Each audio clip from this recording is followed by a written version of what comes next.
Serbisyong dama ng lahat. Happy Fiesta, Frisco!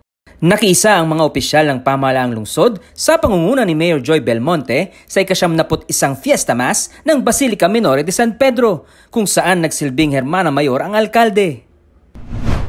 Nag-alay ng misa ang QCLGU sa pagdalaw sa Quezon City Hall ng imahe ng Our Lady of Lourdes. Bahagi ito ng paghahanda sa kapistahan ng Mahal na Birheng Maria sa February 11. Personal na binisita ni Mayor Joy ang kahabaan ng Banawe, Chinatown para siguruhin na maayos ang gagawing pagsalubong ng Chinese New Year ngayong taon.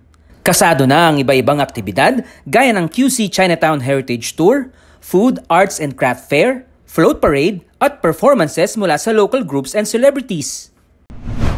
Higit 615 indigent solo parents ang inabutan ng tulong pinansyal sa pagpapatuloy ng Social Welfare Assistance Program ng Social Services Development Department ng Quezon City Government. Nakiisa ang pamahalaang lungsod sa culminating activity na padayon the DOH-USAID Shared Journey Towards a Healthy Pilipinas ng Department of Health at United States Agency for International Development. QC ang nagsilbing host city ng programa na layong paigtingin ng health services para sa lahat ng Pilipino. Present din sa event ang mga alkalde mula sa ibang lungsod at mga kinatawan ng iba-ibang ahensya. Binigyang diin ni Mayor Joy Belmonte ang kahalagahan ng pagtutulungan ng pamahalaan at pribadong sektor sa ginanap na Public-Private Partnership for Safer Cities panel discussion na side event ng 2024 Partnership Forum of the Economic and Social Council. Ayon sa alkalde, mas maraming Q-citizens ang naaabot ng serbisyo ng pamahalaang lungsod dahil sa suporta ng pribadong sektor at mga NGO.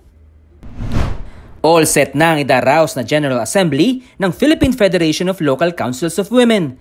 Kasunod ng pulong ni Mayor Joy kay PFLCW Founding Chairperson Dr. Mirna Yao. Tinalakay din sa meeting ang mga programa na magsusulong sa kapakanan ng mga kababaihan sa bansa. Tinalakay sa pulong ni Mayor Joy at ng pamunuan ng HSBC Philippines ang mga usapin ukol sa business permits at mga proyekto na pwedeng pagtulungan ng QC government at ng pribadong sektor gaya ng HSBC. Pinaplano na ang pagpapalawak ng aplikasyon ng QC's Intelligent, Resilient and Integrated Systems for the Urban Population System kasunod ng pagbisita ni komunidad CEO and founder Felix Aike.